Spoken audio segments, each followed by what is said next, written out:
दोस्तों, मेरा नाम है योगेश शर्मा और मेरे काफ़ी सारे व्यूअर्स ने मुझे रिक्वेस्ट की थी कि आप कुछ वीडियोस बनाइए कि किस तरीके से हम ASP.NET के अंदर वेब एपीआई को इम्प्लीमेंट कर सकते हैं। तो दोस्तों, ये जो मेरा वीडियो मैं बनाने जा रहा हूँ, इस वीडियो के अंदर मैं आपको बताऊंगा कि किस तरीके से आप वेब एपीआई बोलें या रेस्ट सर्विसेज बोलें, उन रेस्ट सर्विसेज और वेब एपीआई को अपने .NET प्रोजेक्ट के अंदर इंटीग्रेट कर सकते हैं। ये एक बहुत सिंपल सा एग्जाम्पल है और लेकिन ये आपके लिए काफ़ी यूजफुल होगा, क्योंकि इसके अंदर आपको सारे के सारे कॉन्सेप्ट जो होते हैं वेब एपीआई के, वो काफ़ी हद तक आपके समझ में आ जाएंगे। बेसिक्स आपके क्लियर हो जाएंगे। अगर बेसिक्स क्लियर होते हैं, अगर फाउंडेशन हमारा स्ट्रांग होता है, तो हम इजीली किसी भी काम को बहुत इजीली इंप्लीमेंट कर सकते हैं। तो चलिए आज हैंड्स ऑन करते हैं और किस तरीके से हम वेब एपीआई को इंप्लीमेंट कर सकते हैं वो देखते हैं। इसके लिए दोस्तों मुझे करना क्या है कि फाइल में जाके एक न्यू प्रोजेक्ट को सिलेक्ट करना है। न्यू प्रोजेक्ट को सिलेक्ट करने के बाद मैं यहाँ से टेम्पलेट सेलेक्ट करता हूँ, ASP.NET web application .NET framework, और इसका एग्जाम्पल दे देता हूँ वेब एपीआई डेमो वीडियो।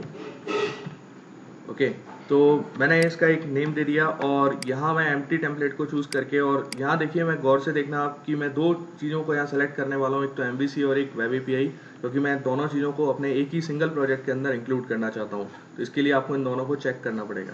अब आप इसे ओके कीजिए, थोड़ा सा ये टाइम लेगा। आपका ये प्रोजेक्ट क्रिएट हो चुका है दोस्तों। तो इसके अंदर आप सबसे बड़ी चीज़ जो है वो ये देखना चाहेंगे कि वेब एपीआई कॉन्फिग फाइल क्या होती है, क्योंकि रूट कॉन्फिग फाइल तो आप जानते होंगे अगर आप लोग का MVC का बैकग्राउंड है, ASP.NET MVC का। लेकिन वेब एपीआई कॉन्फिग फाइल एक नई फाइल ऐड होती है जब भी आप वेब एपीआई का कोई भी नया प्रोजेक्ट बनाते हैं। ये भी क्या है, डिफॉल्ट रूट्स को आपको डिफाइन करता है, यानी कि अगर आपको किसी भी एपीआई को एक्सेस करना है तो इसका जो डिफॉल्ट रूट होगा वो ये होगा, यानी कि API/controller/ID। ठीक है, मैं आपको रेस्ट सर्विसेज के बारे में या वेब एपीआई क्या होती है ये मैं आपको नहीं बताने जा रहा हूँ। अगर आपको ये जानना हो तो प्लीज़ आप मेरे प्रीवियस वीडियो को देखिए, क्योंकि वहाँ पर मैंने ये सारी चीज़ें डिफाइन की हुई हैं। ठीक है, तो इसके अंदर आप देख सकते हैं कि एपीआई मैंडेटरी है। कंट्रोलर का नेम आप कोई भी कंट्रोलर बना सकते हैं, कितने भी कंट्रोलर बना सकते हैं इसके अंदर, और आईडी आपका ऑप्शनल है, क्योंकि आपने यहाँ रूट पैरामीटर डॉट ऑप्शनल को सेलेक्ट किया हुआ है। तो चलिए अब सबसे पहले अपन एक काम करते हैं कि एक सिंपल सी एक वेब एपीआई बनाते हैं। तो इसके लिए आपको करना क्या है, आपको एक नया कंट्रोलर बनाना है। ठीक है, आप यहाँ से कंट्रोलर को सिलेक्ट करेंगे और इसमें जो टेम्पलेट आ रहे हैं आपके सामने, आपको यहाँ सेलेक्ट करना है web API two controller empty. इसे सेलेक्ट कीजिए। कोई भी आप नेम दे सकते हैं, जैसे मैंने नेम दे दिया वेब। ये मेरे वेब एपीआई का कंट्रोलर नेम हो गया। थोड़ा सा ये टाइम लेगा। अब इसके बाद देखिए, एक बहुत ही सिंपल से एग्जांपल मैं आपको बताने जा रहा हूँ। मैं यहाँ पर कोई भी डेटाबेस कनेक्टिविटी नहीं करने जा रहा हूँ, या फिर मैं बोलूँ कि एंटिटी फ्रेमवर्क के थ्रू मैं कोई डेटा रिट्रीव करने वाला नहीं हूँ। मैं यहाँ पर एक सिंपल सी एक लिस्ट बनाना चाहता हूँ, जैसे प्राइवेट स्टैटिक स्ट्रिंग, और ये क्या होगा, एक लिस्ट होगी। ठीक है, और ये लिस्ट मुझे रिटर्न करानी है थ्रू वेब एपीआई। ओके, तो यहाँ मैं लिख देता हूँ माई आइटम्स, और इसे इनिशलाइज कर देते हैं कुछ वैल्यूज़ के साथ। तो वैल्यूज़ में जैसे मैं या एक नेम देते हैं student names. Okay, student name में यहाँ मैं अपना सबसे पहले मैं अपना नाम लिखना चाहूँगा, किसी दूसरे स्टूडेंट का नेम, और किसी तीसरे स्टूडेंट का नेम। ओके, ये कुछ मैंने यहाँ नेम डिफाइन कर दिए, एक लिस्ट क्रिएट कर ली। अब मुझे करना क्या है, यहाँ एक सिंपल सा एक मेथड क्रिएट करना है। ठीक है, तो इस मेथड में आप क्या कर सकते हैं, जैसे मैं एक लिस्ट रिटर्न कराना चाह रहा हूँ। मैं ये चाहता हूँ कि जितने भी स्टूडेंट नेम है सारे के सारे रिटर्न हो जाएं। तो आपने IONARABLE रिटर्न टाइप ले लिया और स्ट्रिंग टाइप ले लिया। ठीक है ना, ये जेनरिक क्लास होती है। और यहाँ मैं एक मेथड ले रहा हूँ गेट नेम्स। ठीक है, गेट नेम्स एक मेरा मेथड है, और ये मेथड करेगा क्या कि जितने भी स्टूडेंट्स हैं उन सबके नेम को रिटर्न कराएगा। तो ये आप देख सकते हैं, यहाँ मैं लिख देता हूँ अगर स्टूडेंट नेम्स, तो इसका मतलब ये हुआ कि स्टूडेंट नेम्स आपने जो लिस्ट बनाई हुई है, आप उसे गेट नेम मेथड के थ्रू एक्सेस कर रहे हो। लेकिन दोस्तों एक चीज़ मैं आपको यहाँ बताना चाहूँगा, पॉइंट आउट कराना चाहूँगा कि जो भी आपका मेथड का नेम होगा उसके अंदर मैंने यहाँ सफिक्स जो प्रीफिक्स लगाया है, जो मैंने प्रीफिक्स लगाया है वो गेट लगाया है। क्यों लगाया है, क्योंकि कुछ HTTP वर्ब्स के या बोले कुछ आपके रेस्ट सर्विसेज के कुछ प्रिंसिपल्स होते हैं। उन प्रिंसिपल्स के अकॉर्डिंग ये होता है कि जो भी आप मेथड नेम लेते हैं तो उसके अंदर प्रीफिक्स आपका गेट, पोस्ट, पुट और डिलीट होना चाहिए। चार वर्ब्स अपनी यूज में आती हैं। तो यहाँ गेट लेने का मतलब क्या है और गेट का यूज क्या होता है। गेट का यूज होता है जब भी आप डेटा रीड करना चाह रहे हैं, यानी कि कुछ डेटा रिटर्न हो रहा है तो आप गेट रिक्वेस्ट का यूज, गेट मेथड का यूज करते हैं। ये HTTP मेथड्स हैं। पोस्ट मेथड का यूज आप तब करते हो जब आपको डेटा इंसर्ट कराते हो। पुट का यूज तब करते हो जब आप डेटा को अपडेट करते हो, और डिलीट का यूज आप तब करते हो जब आपको कोई डेटा डिलीट करना होता है। तो यहाँ मैं सिर्फ स्टूडेंट के नेम की लिस्ट को रिटर्न करा रहा हूँ, तो इसलिए मुझे यहाँ पर गेट नेम्स लेना पड़ेगा। अगर मैं कोई अदर नेम लेना चाह रहा हूँ, सिर्फ मैं यहाँ नेम्स लिखना चाहता हूँ, तो फिर उस कंडीशन में मुझे यहाँ इस पर्टिकुलर मेथड को डेकोरेट करना पड़ेगा एक वर्ब के साथ, that is HTTP get verb. ठीक है, ये कंपलसरी हो जाएगा। और अगर दोनों को साथ में ले लें तो कोई ज़रूरी नहीं है, मतलब ऐसा नहीं है कि कंपलसरी है कि भाई आप अगर प्रीफिक्स गेट ले लेते हो तो आप एचटीटीपी गेट यूज़ नहीं करेंगे, ऐसा कुछ भी नहीं है। गेट सिर्फ ये डिनोट करता है कि आप यहाँ गेट मेथड का यूज़ कर रहे हैं, यानी कि कोई लिस्ट को रिटर्न करने वाला है। तो एक सिंपल सा मैंने यहाँ पर एक वेब एपीआई डेमो बनाया दोस्तों। अब इसे एक बार अपन एग्जीक्यूट करा के देखते हैं कि क्या ये एग्जीक्यूट हो पाता है या नहीं हो पाता। तो आप गूगल क्रोम पे रन करा के देखिए। अच्छा, जो आपका वेब एपीआई होता है वो दो फॉर्मेट में डेटा को रिटर्न कर सकता है, आइदर एक्सएमएल और जेसन, ठीक है, दोनों में आप डेटा को रीड कर सकते हैं। तो देखिए यहाँ मैं क्या करता हूँ, आपको लिखना पड़ेगा यूआरएल में /API/web, ये कंट्रोलर का नेम हो गया। तो आप क्लियरली देख सकते हैं कि जो नेम मैंने वहाँ दिए थे वो आपके स्ट्रिंग लिस्ट आपके यहाँ रिटर्न हो रही है, योगेश, विकास और हर्ष आपका डेटा आ रहा है। इसका मतलब आपकी वेब एपीआई सक्सेसफुली काम कर रही है। अगर मैं चाहता हूँ कि नहीं यार मुझे आईडी के करस्पॉन्डेंस में यानी कि इंडेक्स के अकॉर्डिंग अगर डेटा चाहिए तो फिर मैं कैसे लूँगा। तो देखिए जब डेटा आप लेके आ रहे हो, रीड कर रहे हो, तो उसमें भी गेट मेथड ही यूज में आएगा। तो आप एचटीटीपी गेट से इसे डेकोरेट कर सकते हैं। फिर आप क्या करें, जैसे मैं एक नेम ही लेना चाह रहा हूँ तो मैं लिख देता हूँ गेट नेम वाई आईडी, या इंडेक्स बोले, इंडेक्स भी सही रहेगा, गेट नेम वाई इंडेक्स। ये मैंने एक नेम लिख दिया और यहाँ मैं लिख देता हूँ इंटीजर आईडी। ये आईडी लिखने का पर्पस क्या होता है दोस्तों, एक सबसे बड़ा रीजन ये है कि वेब कॉन्फिग फाइल जो होती है इसके अंदर आईडी आपका ऑप्शनल पैरामीटर होता है, ठीक है। तो ये आईडी को बाय डिफॉल्ट ले लेता है। ये कुछ नेमिंग कन्वेंशंस है, इसके बारे में आपको ऐसा कुछ बताने वाला नहीं हूँ। और ये जो लिस्ट आपने बनाई हुई है, इस लिस्ट के अंदर आप क्या करेंगे कि आईडी के करस्पॉन्डेंस में डेटा लेके आएंगे। तो अगर आपने यहाँ 2 पास कर दिया तो 2 यहाँ आईडी कुछ भी नहीं है, ये आपकी इंडेक्स है। तो 2 इंडेक्स पर क्या आ रहा है, हर्ष आ रहा है, क्योंकि 0 से इंडेक्स स्टार्ट होती है, 0, 1 और 2। तो ये हर्ष के डेटा को रिटर्न कराएगा। तो चलिए एक बार इसे रन करा के देखते हैं कि वास्तव में डेटा जो अपन चाहते हैं वो मिल रहा है या नहीं मिल रहा है। तो मुझे यहाँ क्या करना पड़ेगा, /API/web/2। अगर मैं ये रिक्वेस्ट सेंड करता हूँ तो आप देखें आपको हर्ष मिल रहा है, ठीक है। आपको कोई मेथड का नेम डिफाइन नहीं करना है, ध्यान रखिएगा। कंट्रोलर के नेम के बाद डायरेक्टली आप क्या करेंगे, कोई भी पैरामीटर पास कर सकते हैं। अगर मैं यहाँ 1 पास करूंगा तो उस कंडीशन में मुझे डेटा हर्ष मिल रहा है। अगर मैं यहाँ 0 पास करता हूँ तो भी हर्ष मिल रहा है। ऐसा क्यों हो रहा है, 1 मिनट, ओके मैंने यहाँ फिक्स कर दिया था, सॉरी। आपको आईडी को वैल्यू को पास करना है, ठीक है। मैंने 2 पास कर दिया डायरेक्टली। मैं अगर यहाँ आईडी पास करता हूँ और फिर मैं ऐसे अगर रन कराता हूँ तो आप देख सकते हैं कि मुझे आईडी के करस्पॉन्डेंस में ही डेटा मिलेगा, ठीक है।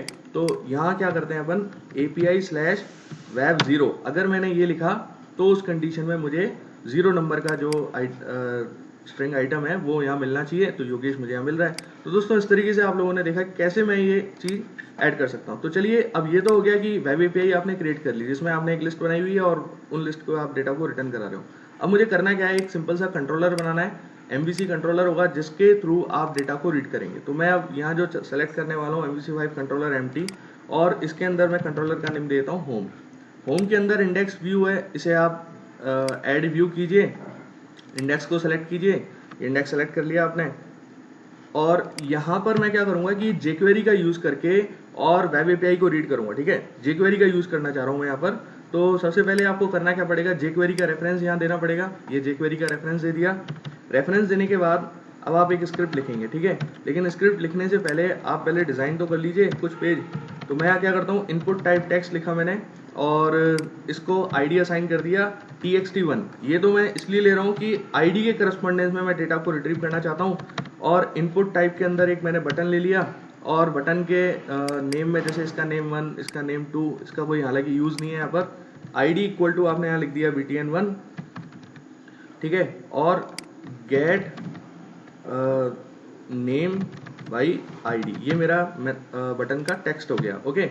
एक बटन और ले लेता हूँ मैं जिसमें मैं सारे आइटम्स को रिट्रीव करके लेके आऊँगा, गेट ऑल आइटम्स, एक मेथड गेट ऑल आइटम्स, ये लिख दिया। नेम यहाँ अपन 3 कर देते हैं और btn2 कर देते हैं।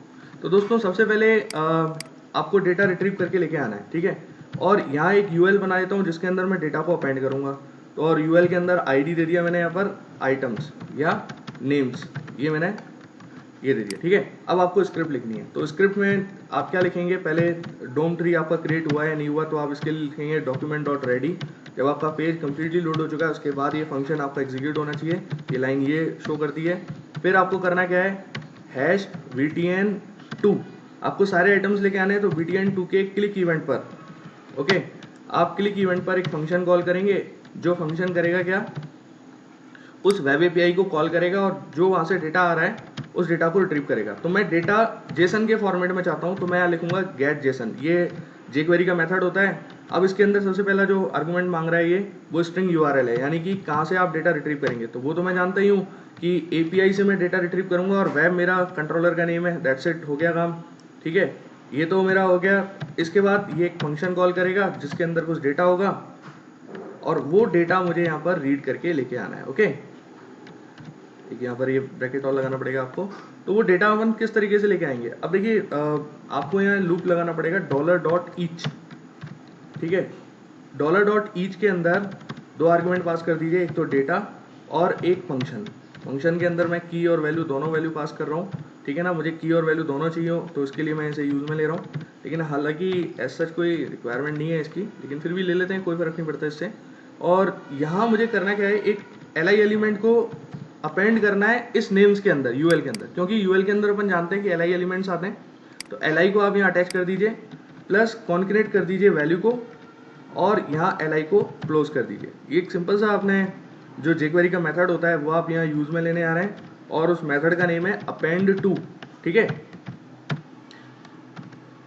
अपेंड टू के अंदर आप क्या करते हो, जो आपका टारगेट है जिसमें आपको ये फील्ड या डेटा को अपेंड करना है वो आप यहाँ अपेंड कर सकते हैं। तो अपेंड टू में डॉलर इस तरीके से आपको अपेंड करना पड़ेगा हैश, क्योंकि ये आपके आइटम जो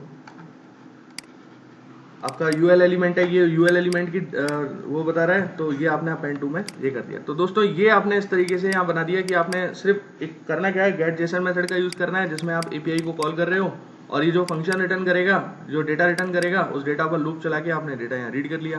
तो चलिए अपन इसे एग्जीक्यूट करके देखते हैं कि क्या हमें डेटा मिल रहा है या नहीं मिल रहा है। तो दोस्तों देखिए, गेट ऑल आइटम्स के ऊपर अगर मैं क्लिक करता हूँ तो मुझे यहाँ कंप्लीट डेटा मिल चुका है। ठीक है, और दोबारा क्लिक करूंगा तो ये डेटा अपेंड हो गया। अब ये ऐसा क्यों हुआ, क्योंकि आपने यहाँ पर डेटा को अपेंड किया है। ठीक है ना, तो आप क्या करें, यहाँ शुरुआत में एक चीज और इम्प्लीमेंट कर दीजिए, हैश नेम्स। ठीक है, जो आपका कंट्रोल है ये एम्प्टी हो जाए। एम्प्टी यानी कि पहले बटन के क्लिक इवेंट पर पहले ये एम्प्टी हो, फिर उसके बाद डेटा को ऐड करें।